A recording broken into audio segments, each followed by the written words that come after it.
dropped both the games to Tribe Academy. So even if they were to tie Tribe Academy's record, Tribe would be the head-to-head winner. So that is why, if anybody's curious, that is why they are completely out of playoff contention. Yeah, So and Chivas could win their last 2 games and end the season on a high note, but they just wouldn't be able to make playoffs due to the head-to-head. Totally. And I do like how that's done. And I think it's pretty fair because, you know, if you beat a team, you're tied up, right? Instead of playing a tiebreaker, it's almost like you have been playing tiebreakers this whole time. Yeah. Which is kind of cool. It saves time, it saves trouble, and I really do like it.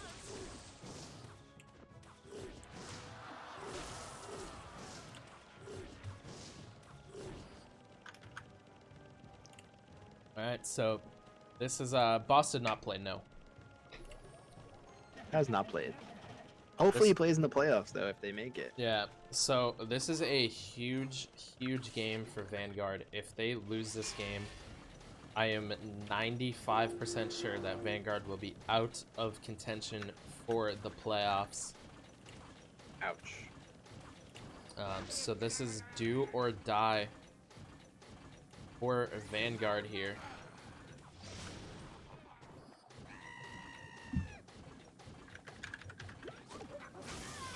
He is going to be coming down. Here comes a big push on the right-hand side. Poison going to be going right to the Dark Goblin. And that is going to be a tower down. I believe Kevin is disconnected. Oh no, not again. What is up? Is it the Clash Royale servers? This is happening too much.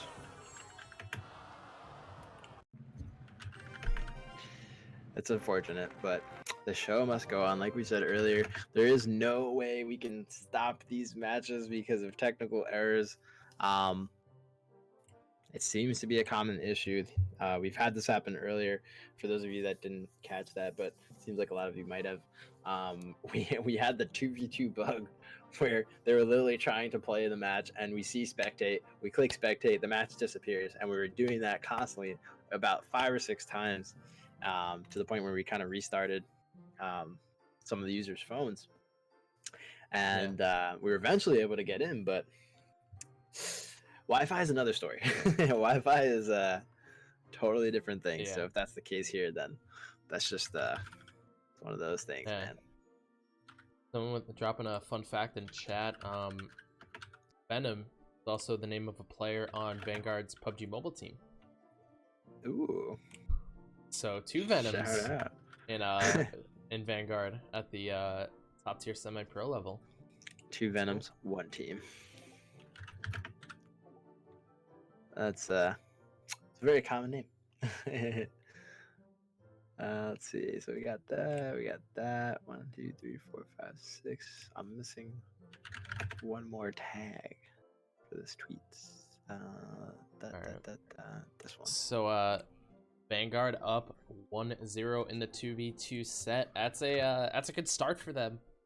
Coming into a match where it's do or die situation. So. Yeah, it's tough, man. I mean, it happened last night, right? They were under pressure, and they pulled it off. It was very, very close. It came down to the 3rd set. It came down to the last match. So, beautiful job. I think, right? Was that the match that went almost an hour? Like, I think so. Yeah, I think it was the longest match we've had. It was totally the longest match we had, and I mean, it's because it was ping and pong, man. It was like one person wins. I mean, one team wins, the other team wins. One team wins, the other team wins. And you don't see that too much. But here at the end, where it's everything on the line, you know, teams are giving it their all, and I love to see it. It's absolutely insane. Yep. So here we go, jumping into it. Game number 2. Magma and Venom. Lava snake. Cobra thing. We need to combine their names to make some awesome mascot or something. Like Garcil Kevin Ra, like the god of Egypt.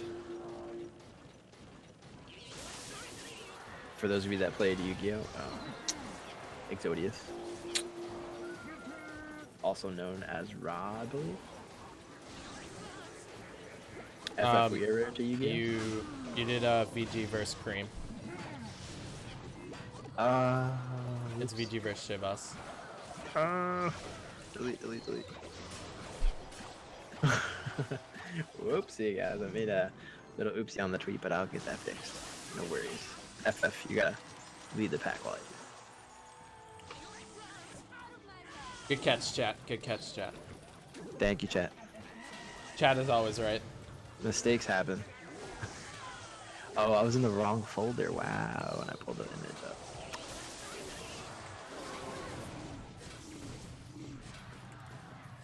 Oh, and that is a tower down.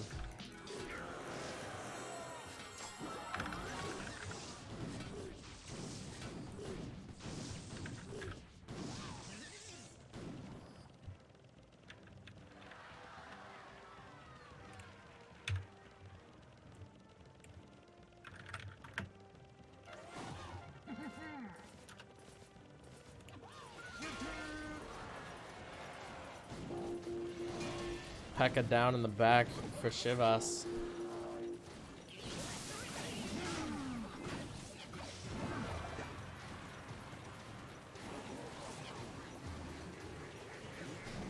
Oh, Lumberjack Loon push on the right-hand side. Let's see if Vanguard's able to stop this. Ramrod is going to be coming down.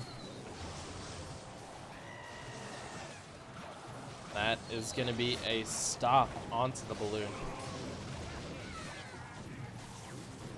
Ram Rider does get a connection, and this is looking very good for Vanguard.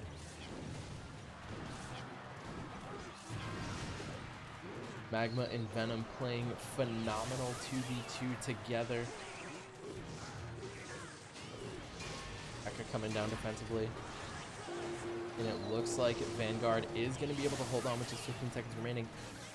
One tower isn't even below 2,000 HP. Bomb Tower is going to kite that balloon to the middle. Mega Min's going to be coming down. Ram Rider for the defense. And Vanguard takes a 2-0 victory in the 2v2. GG's well played.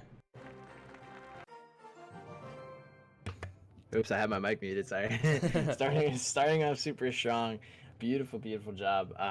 Unfortunately, I was working on this tweet here, so couldn't pay too much attention, but I heard it. It was beautiful. The announcing from FF, guys. Just gotta say, he's such a smooth talker. I just love listening to him talk. I feel like FF. I feel like you should have your own podcast because people would listen even if they didn't know what you were talking about just because of your voice. Oh, thank you, thank you. I have a face for radio, you know. Oh, stop! You have your supermodel face, man. Wow. Tony, it was Undead coming out on top 2-0. A huge win for Undead. Okay, we got the France. And thank you again, chat, for pointing out that tweet. I totally downloaded the wrong image, and then I just kind of kept going with the image, not realizing that I downloaded the wrong thing. Their logos kind of look the same to me for some reason. They're both red. Yeah. And it's my favorite color. Yeah. Nice. All right. So while we have a little bit of a 2-minute break, I'm going to dive a little bit deeper into the playoff picture for you guys for Vanguard. As we said before, with Chivas dropping their game last week against Cream Academy, it was a loss for playoff contention for them. So they are completely out of the playoffs. And for Vanguard's situation is they have to beat Chivas and then next week beat Tribe to have a chance. It is going to be a tough feat, and especially with Undead winning, that puts Undead's record at 5-4, meaning even if Vanguard wins their next 2 games, Undead has to lose next week against Chivas. I would love it if if it was Undead versus Vanguard to decide who takes the 3rd place spot like that. That would be pretty amazing. I think if it came down to it, I think they split the season 1-1. Undead won in the second half of the season and Vanguard won in the first half of the season. Yep. So it would be a 1-1. So it would all go down to the win ratio, or how does that go down? Yeah. So actually, in the situation where Vanguard wins both of their next games, And so does Undead. and Undead loses their next game, it's actually a three-way tie between Vanguard, Undead, and Tribe Academy. Oh my god. Sounds like EU. Sounds like the the EU situation. Oh my god, you should. I have a. But just to give you guys a rundown of what the EU situation looks like going into week 8. There are actually 8 different scenarios that can be played out for the European division. That's a lot.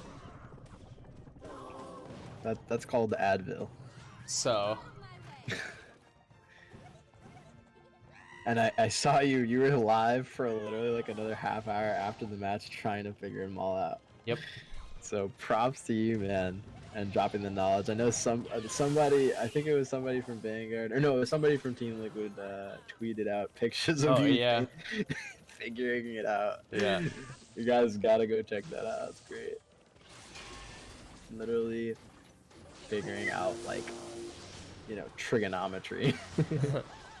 Dude, it was so complex. Oh man, but Kevin looks like he might be playing. I don't know if it's Greyjar. I think it's Royal Giant with the lightning. Yeah, the lightning definitely screams Royal Giant, and oh yeah, Baby Dragon.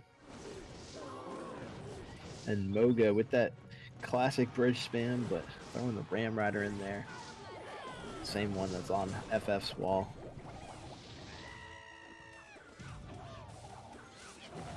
Kind of jealous of that poster. Come on, Supercell, send me a poster. You get some swag at Worlds. I know, I can't wait. I'm gonna sleep with the log plushie now.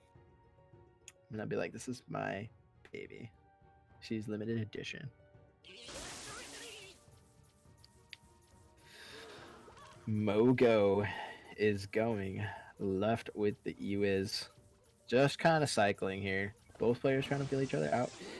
Kevin not gonna do anything either, just kind of feeling each other out as well. But we are in double elixir, so I could expect an RG coming in front of this Valkyrie. We do have the furnace in place, so not a bad idea, but that Ram Rider is gonna be an issue. Needs to take that out first. Yep, Ram Rider gonna get logged back. Fire Spirits will clean it up. So I've been playing a lot of RG Lightning Furnace on ladder. I just maxed out my Furnace, and I gotta say it's a pretty great card. It's great on defense, has good value on offense. Just a little bit more expensive than a Tombstone, but still does good value. Ram Rider slowing down that Royal Giant quite a bit. Ooh, you saw that Ewiz get popped. That was nice. Royal Giant getting 3 shots on the left-hand side. Big connection for Kevin there. Yeah, man, he's looking really strong right now. I know we talked about this a lot, but Pekka RG, it's definitely in favor of RG, I think. I think we figured that one out. What do you think? Oh, yeah. Because of the fact that the only difference is Mogo has the Ram Rider instead of the Battle Ram. Oh, you're talking about the matchup for this? Yeah, the matchup. Yeah. What do you think? Is it 50-50? You think RG's got a little edge? Without guards, I think Pekka Bridge Spam has the matchup. Okay. I can see that. But yeah. Can't really distract the Pekka too. It has matchup, but it's not like a counter, right? So it's one of those things where, like, one mistake could like just single-handedly give RG the game. That Ram Rider gonna get good value on the right side, but yeah, I know exactly what you mean because, you know, if it's not a counter, but not necessarily a matchup, it doesn't really mean much, especially at this level of gameplay. Yeah. So That's in the what I like. situation for Royal Giant pushes, it's important to have Ram Rider and go into a counter attack. That's exactly what you need to do. Oh man, And another ram getting through. That's huge. Bandit oh gonna my get onto the tower. gosh. That's gonna be tower down. I Oh, I so close. think Kevin was lagging a little bit there. Oh man. He was sitting on a lot of elixir momentarily. Got the lockdown late. Played archers in the back. Yeah, that's unfortunate. It looks like Mogo is gonna take this one. Ooh, Damn. man. I don't know if it's like the servers, but it seems like a lot of people are lagging here because I did kind of see that. I saw like the log was in his hand. He was at 10 elixir. He was just for a second it looked like he was just hesitating, but then obviously it's Yeah, the log and archers came down at the same exact time, so man. very unfortunate there, but it's going to be Graciel versus Mogo for game number 2. King of Gracias. the Hill. Mogo Jojo.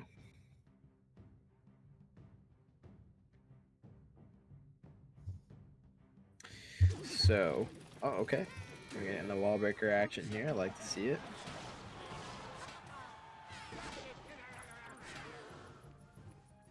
I like how wall breakers still play a role in this meta after, you know, kind of being taken down a notch. I mean, it was a good notch.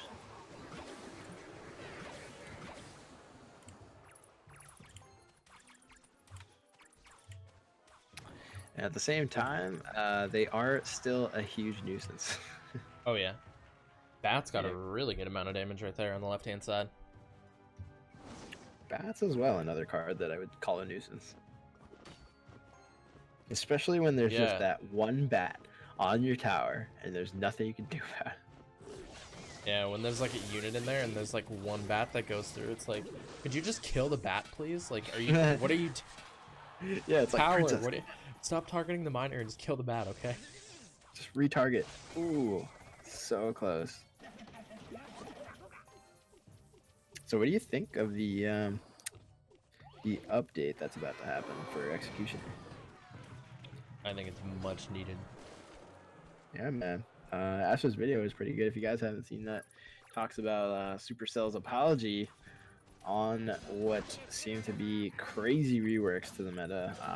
You know, basically destroying Witch and the hopes and dreams of a lot of free to play players. But no, but seriously though, they're definitely doing a good job. It seems to rework or revert back to the old ways for. Yeah, I mean, I like the philosophy that they had. Like, it was, in theory, it was a good idea. They said their heart was in the right place, and it 100% was. Yeah, I agree with them in the sense that, like, it feels like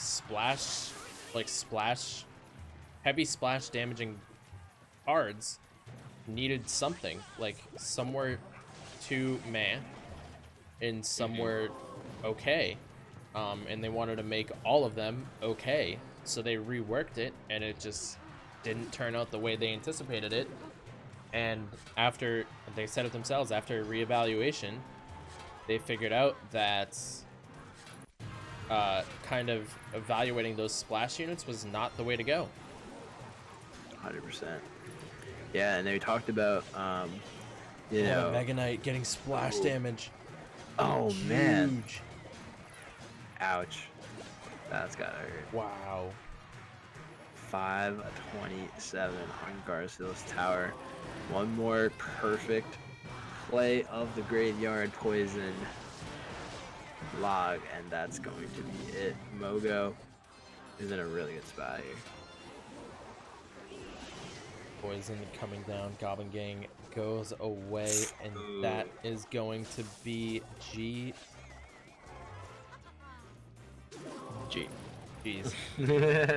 I was like, you know, waiting for the log. We could finish each other's sandwiches. So game number 2 going to Mogo, and it's looking, this is a potential sweep for Vanguard, which is going to help them immensely going to the going toward their playoff dreams. And it's really exciting, man, because the fire they had last night is showing here tonight, and it's just going even stronger. The fact that they're taking out set 2 so quickly, going into what seems to be a 2-0 sweep here, but Jose Montez is a god. So this could be another situation we had last game. Yeah, I mean, we've also seen Jose Montez do work. He, in the game against Team Liquid Academy, he won the 1v1 set against Bag, so.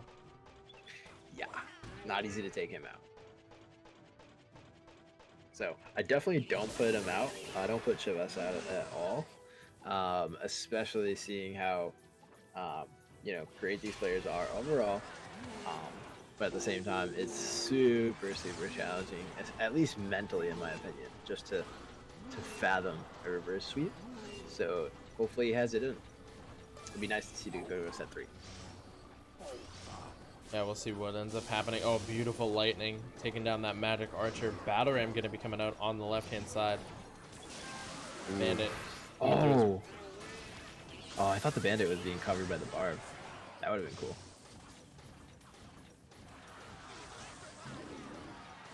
And the P.E.K.K.A is gonna take a hike, but still gonna be a little bit of a threat. Or not. I love kiting P.E.K.K.As. It's so fun to watch them like strut across the arena. Yeah, just like do. Nothing's happening here. But at the same time, though, it could also lead into a split lane situation like we're seeing here.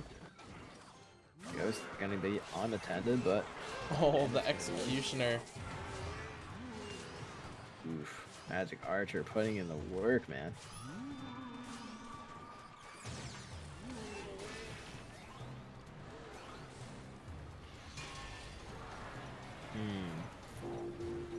It's going to be interesting because Mogo has that deck that's like, okay, I could definitely come back, but at the same time, the pressure that Montez is putting on right now is really good. Whoa! Sparky doing a little fadeaway right there. Seriously. The kitchen sink. Oh my god. Mini pick is on tower. Oh! What?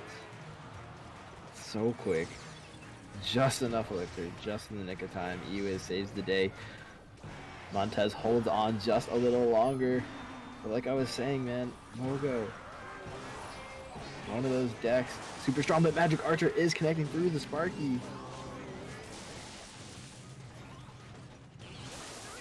Oh, man. Oh my goodness, this is so close.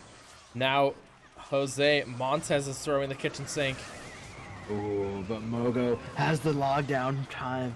Beautiful job there. Battle Ram does not connect. He had the elixir for the defense, so great job on Mogo's part. Good NATO, good executioner. So he's got the lightning. I would honestly use it right here. Blob's on the tower. No, he used the executioner instead, but that's fine. He has the lightning. Oh, he's trying to block it. Oh no. Battle Ram not down in time. Mogo does it in a 3-0 sweep for Mogo in King of the Hill, and that gives Vanguard a 2-0 victory. 5 up, 5 down, and Vanguard still has a chance to make the playoffs. Wow, this is crazy. Now that week 8 is complete, week 7. Let's week 7. Thank you. Let's take a look at the playoff standings.